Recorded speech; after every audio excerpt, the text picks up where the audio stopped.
Hello, my name's Ingemar Hunnings, and I am the lead consultant at Hunnings Consultancy. Today, I want to show you how you can use Leap to track your work sources, where your work comes from, and therefore also where your cash comes from as far as work sources is concerned. I'm going to share my screen, and we're into my training data set for Leap. Okay, so let us pick a matter at random. Double left click to go in. So when you're setting up a matter, or it may indeed be after it's been set up, you can go to here, which is the matter details screen. If you're following the main route, new matter to open it up, then it'll be the second screen that comes up, the matter details screen. And you have down here machinery to allow you to track where the work has come from. At the bottom here, work obtained, you have the categories. Okay.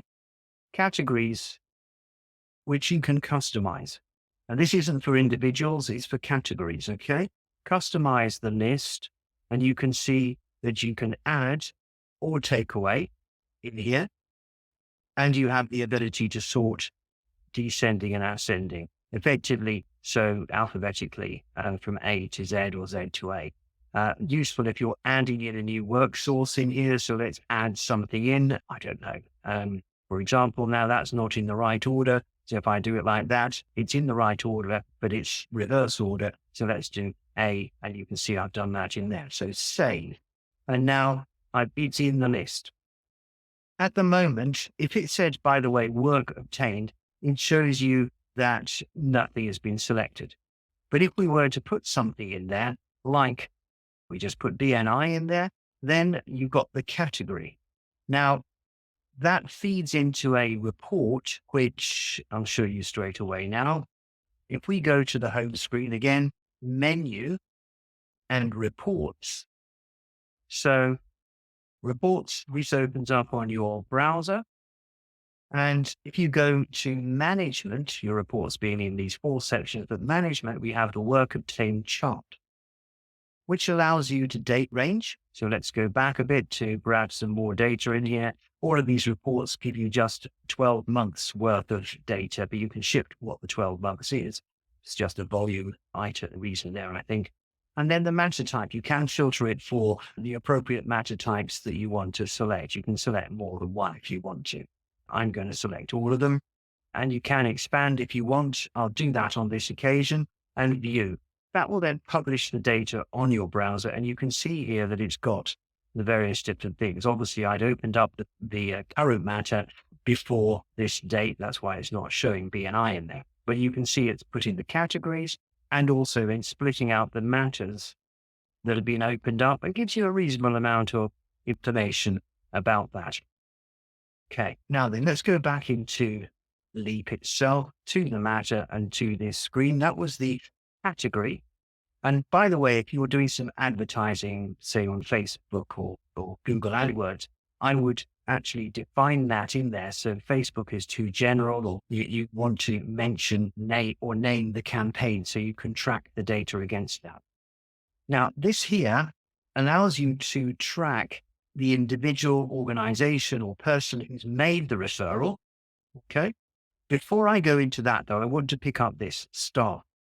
Now, I'm not sure exactly if the way I'm using it is the way Leap intended, but I think this is really useful. Staff on here combines with credit here, in my eyes. So this credit, when you hit the button at the side, brings up staff members. So you can say the work was brought in by a staff member, and then you can select which staff member it was brought in by. Really useful because it's going to give you the information as to which staff members are bringing work in. So you may have a staff member who's not necessarily billing the most, but before you get rid of them, you may want to check that they may have other attributes like being good at bringing work in. Okay. Referrer up here. So this is clearly designed for you to be able to track who refers work into you. And you can click on here and find the card for the referrer, whether it be an organization or a person. And then when you find the card, if there are members of staff on there, you can pick the member of staff from there. really good to be so granular on that basis here. But this feeds into a really nice report, which brings through financial data as well. And I like it so much that I probably would put in my client's name in here as well, just so that I can really track that data. So having put that into here, let me take you again to the reports. And we're going here on this occasion to matters and clients and to work obtained by referrer. Work obtained by referrer then gives you the ability to date range it again. So let's whack this back of it. Okay. And you can decide whether or not you include VAT, and I'm going to expand view. And what happens here is you can see that you've got the category of the work source, the referrer, who could be the client themselves, in my way of using it. You also have jobs that they have brought in with some description of it, the fees, and that includes time. So professional charges recorded, professional charges invoiced, and professional charges recovered, as in you have marked them as being payment received. So you can see all of this in here with totals at the bottom. Okay. So really useful stuff for tracking where your work has come from.